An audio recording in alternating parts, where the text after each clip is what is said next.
All right, about to start reading chapter 2 of Anthem. Let me share my screen with everyone. There we go. All right, chapter 2 Liberty 5 3000. Liberty 5 3000. Liberty 5 3000. We wish to write this name. We wish to speak it, but we dare not speak it above a whisper. For men are forbidden to take notice of women, and women are forbidden to take notice of men. But we think of one among women, they whose name is Liberty 5 3000, and we think of no others. The women who have been assigned to work the soil live in the homes of the peasants beyond the city. Where the city ends, there is a great road winding off to the north, and we street sweepers must keep this road clean to the first milepost. There is a hedge along the road, and beyond the hedge lie the fields. The fields are black and plowed, and they lie like a great fan before us, with their furrows gathered in some hand beyond the sky, spreading forth from that hand, opening wide apart as they come toward us, like black pleats that sparkle with thin green spangles. Women work in the fields, and their white tunics in the wind are like the wings of seagulls beating over the black soil. And there it was that we saw Liberty 5 3000 walking along the furrows. Their body was straight and thin as a blade of iron. Their eyes were dark and hard and glowing, with no fear in them, no kindness, and no guilt. Their hair was golden as the sun. Their hair flew in the wind, shining and wild, as if it defied men to restrain it. They threw seeds from their hand as if they deigned to fling a scornful gift, and the earth was a beggar under their feet. We stood still. For the first time did we know fear and then pain. And we stood still that we might not spoil this pain more precious than pleasure. Then we heard a voice from the others call their name. Liberty 5 3000. And they turned and walked back. Thus we learned their name, and we stood watching them go till their white tunic was lost in the blue mist. And the following day, as we came to the northern road, we kept our eyes upon Liberty 5 3000 in the field.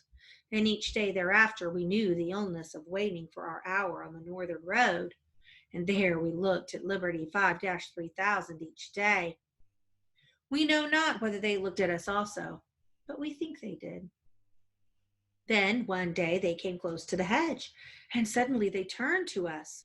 They turned in a whirl, and the movement of their bodies stopped, as if slashed off, as suddenly as it had started. They stood still as a stone, and they looked straight upon us, straight into our eyes. There was no smile on their face, no welcome, but their face was taut, and their eyes were dark. Then they turned as swiftly, and they walked away from us. But the following day, when we came to the road, they smiled. They smiled to us and for us, and we smiled in answer. Their head fell back, and their arms fell as if their arms and their thin white neck were stricken suddenly with a great lassitude. They were not looking upon us, but upon the sky. Then they glanced at us over their shoulder, and we felt as if a hand had touched our body, slipping softly from our lips to our feet. Every morning thereafter, we greeted each other with our eyes. We dared not speak. It is a transgression to speak to men of other trades, save in groups at the social meetings. But once, standing at the hedge, we raised our hand to our forehead and then moved it slowly, palm down, toward Liberty 5 3000. Had the others seen it, they would have guessed nothing, for it would have looked only as if we were shading our eyes from the sun. But Liberty 5 3000 saw it and understood. They raised their hand to their forehead and moved it as we had. Thus, each day we greeted Liberty 5 3000, and they answer, and no men can suspect. We do not wonder at this new sin of ours. It is our second transgression of preference. For we do not think of all our brothers as we must, but only of one. Their name is Liberty 5-3000. We do not know why we think of them. We do not know why, when we think of them, we feel of a sudden that the earth is good and that it is not a burden to live. We do not think of them as Liberty 5-3000 any longer. We have given them a name in our thoughts. We call them the Golden One. But it is a sin to give men names which distinguish them from other men. Yet we call them the Golden One, for they are not like the others. The Golden One are not like the others.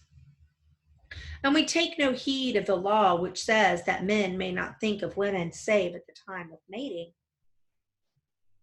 This is the time each spring when all the men older than 20 and all the women older than 18 are sent for one night to the city palace of mating. And each of the men have one of the women assigned to them by the Council of Eugenics. Children are born each winter, but women never see their children, and children never know their parents. Twice have we been sent to the palace of mating, but it is an ugly and shameful matter of which we do not like to think. We had broken so many laws, and today we have broken one more. Today we spoke to the Golden One. The other women were far off in the field when we stopped at the hedge by the side of the road. The Golden One were kneeling alone at the moat which runs through the field, and the drops of water falling from their hands as they raised the water to their lips were like sparks of fire in the sun. Then the Golden One saw us, and they did not move, kneeling there, looking at us, and circles of light played upon their white tunic from the sun on the water of the moat, and one sparkling drop fell from a finger of their hand, held as frozen in the air. Then the Golden One rose and walked to the hedge, as if they had heard a command in our eyes. 2 other street sweepers of our brigade were 100 paces away down the road, and we thought that International 4-8818 would not betray us, and Union 5-3992 would not understand. So we looked straight upon the Golden One, and we saw the shadows of their lashes on their white cheeks, and the sparks of sun on their lips, and we said, "You are beautiful, Liberty 5-3000. Their face did not move, and they did not avert their eyes. Only their eyes grew wider, and there was triumph in their eyes. And it was not triumph over us, but over things we could not guess. Then they asked, "What's your name?" "Equality 7-2521, we answered. "You are not one of our brothers, Equality 7-2521, for we do not wish you to be." We cannot say what they meant, for there are no words for their meaning, but we know it without words, and we knew it then. "No," we answered, "nor are you one of our sisters." "If you see us among scores of women, will you look upon us?" "We shall look upon you, Liberty 5-3000, if we see you among all the women of the earth." Then they asked, "Are street sweepers sent to different parts of the city, or do they always work in the same places?" "They always work in the same places," we answered, "and no one will take this road away from us." "Your eyes," they said, "are not like the eyes of any among men." And suddenly, without cause for the thought which came to us, we felt cold, cold to our stomach. "How old are you?" we asked. They understood our thought, for they lowered their eyes for the first time. 17, they whispered. And we sighed as if a burden had been taken from us. For we had been thinking without reason of the palace of mating, and we thought that it would not let the Golden One be sent to the palace. How to prevent it, how to bar the will of the councils, we knew not, but we knew suddenly that we would. Only we do not know why such a thought came to us, for these ugly matters bear no relation to us and the Golden One. What relation can they bear? Still, without reason, as we stood there by the hedge, we felt our lips drawn tight with hatred, a sudden hatred for all our brother men. And the Golden One saw it and smiled slowly, and there was in their smile the first sadness we had seen in them. We think that in the wisdom of women, the Golden One had understood more than we can understand. Then 3 of the sisters in the field appeared, coming toward the road. So the golden one walked away from us. They took the bag of seeds, and they threw the seeds into the furrows of earth as they walked away. But the seeds flew wildly, for the hand of the golden one was trembling. Yet, as we walked back to the home of the street sweepers, we felt that we wanted to sing without reason. So we were reprimanded tonight in the dining hall, for without knowing it, we had begun to sing some tune aloud, some tune we had never heard. But it is not proper to sing without reason, save at the social meetings. We are singing because we are happy, answered one of the home council who reprimanded us. Indeed, you are happy, they answered. How else can men be when they live for their brothers? And now, sitting here in our tunnel, we wonder about these words. It is forbidden not to be happy. For as it has been explained to us, men are free and earth belongs to them, and all things on earth belong to all men. Yet the will of all men together is good for all, and so all men must be happy. Yet, as we stand at night in the great hall, removing our garments for sleep, we look upon our brothers and we wonder. The heads of our brothers are bowed, the eyes of our brothers are dull, and never do they look one another in the eyes. The shoulders of our brothers are hunched, and their muscles are drawn, as if their bodies were shrinking and wished to shrink out of sight. A word steals into our mind as we look upon our brothers, and that word is fear.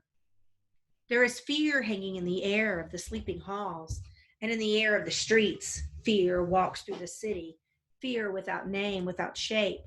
All men feel it, and none dare to speak. We feel it also when we are in the home of the street sweepers. But here in our tunnel, we feel it no longer. The air is pure under the ground. There is no odor of men, and these 3 hours give us strength for our hours above the ground. Our body is betraying us, for the council of the home looks with suspicion upon us. It is not good to feel too much joy, nor to be glad that our body lives, for we matter not, and it must not matter to us whether we live or die, which is to be as our brothers will it. But we, Equality 7-2521, are glad to be living. If this is a vice, then we wish no virtue. Yet our brothers are not like us. All is not well with our brothers. There are fraternity 2-5503, a quiet boy with wise, kind eyes who cries suddenly without reason in the midst of day or night, and their body shakes with sobs they cannot explain. There are Solidarity 9-6347, who are a bright youth, without fear in the day, but they scream in their sleep, and they scream, help us, help us, help us, into the night, in a voice which chills our bones. But the doctors cannot cure Solidarity 9-6347. And as we all undress at night in the dim light of candles, our brothers are silent, for they dare not speak the thoughts of their minds, for all must agree with all. And they cannot know if their thoughts are their thoughts of all, and so they fear to speak. And they are glad when the candles are blown for the night. But we, Equality 7-2521, look through the window upon the sky, and there is peace in the sky, and cleanliness and dignity. And beyond the city there lies the plain, and beyond the plain, black upon black sky, there lies the uncharted forest. We do not wish to look upon the uncharted forest. We do not wish to think of it. But ever do our eyes return to that black patch upon the sky. Men never enter the uncharted forest, for there is no power to explore it, and no path to lead among its ancient trees, which stand as guards of fearful secrets. It is whispered that once or twice in 100 years, one among the men of the city escape and run to the uncharted forest without call or reason. These men do not return. They perish from hunger and from the claws of the wild beasts which roam the forest. But our councils say this is only a legend. We have heard that there are many uncharted forests over the land, among the cities, and it is whispered that they have grown over the ruins of many cities of the unmentionable times. The trees have swallowed the ruins and the bones under the ruins and all the things which perished. And as we look upon the uncharted forest far in the night, we think of the secrets of the unmentionable times. And we wonder how it came to pass that these secrets were lost to the world. We have heard the legends of the great fighting, in which many men fought on one side and only a few on the other. These few were the evil ones, and they were conquered. Then great fires raged over the land, and in these fires the evil ones and all the things made by the evil ones were burned. And the fire, which is called the dawn of the great rebirth, was the script fire, where all the scripts of the evil ones were burned, and with them all the words of the evil ones. Okay, so that right there, they're talking about burning books. They've burned all the books. Great mountains of flame stood in the squares of the cities for 3 months. Then came the great rebirth. The words of the evil ones, the words of the unmentionable times. What are the words which we have lost? May this council have mercy upon us. We had no wish to write such a question, and we knew not what we were doing till we had written it. We shall not ask this question, and we shall not think it. We shall not call death upon our head. And yet, there is some word, one single word, which is not in the language of men, but which has been. And this is the unspeakable word, which no men may speak nor hear. But sometimes it is rare. Sometimes, somewhere, one among men finds that word. They find it upon scraps of old manuscripts or cut into the fragments of ancient stones. But when they speak it, they are put to death. There is no crime punished by death in this world, save this one crime of speaking the unspeakable word. We have seen one of such men burned alive in the square of the city, and it was a sight which has stayed with us through the years, and it haunts us and follows us, and it gives us no rest. We were a child then, 10 years old, and we stood in the great square with all the children and all the men of the city sent to behold the burning. They brought the transgressor out to the square, and they led them to the pyre. They had torn out the tongue of the transgressor so that they could speak no longer. Their transgressor were young and tall. They had hair of gold and eyes blue as morning. They walked to the pyre, and their step did not falter. And of all the faces on that square, of all the faces which shrieked and screamed and spat curses upon them, theirs was the calmest and happiest face. As the chains were wound over their body at the stake and a flame set to the pyre, the transgressor looked upon the city. There was a thin thread of blood running from the corner of their mouth, but their lips were smiling. And a monstrous thought came to us then, which has never left us. We had heard of saints. There are saints, the saints of labor, and the saints of the councils, and the saints of the great rebirth. But we had never seen a saint, nor what the likeness of a saint should be. And we thought then, standing in the square, that the likeness of a saint was the face we saw before us in the flames, the face of the transgressor of the unspeakable word. As the flames rose, a thing happened which no eyes saw but ours, else we would not be living today. Perhaps it had only seemed to us, but it seemed to us that the eyes of the transgressor had chosen us from the crowd and were looking straight upon us.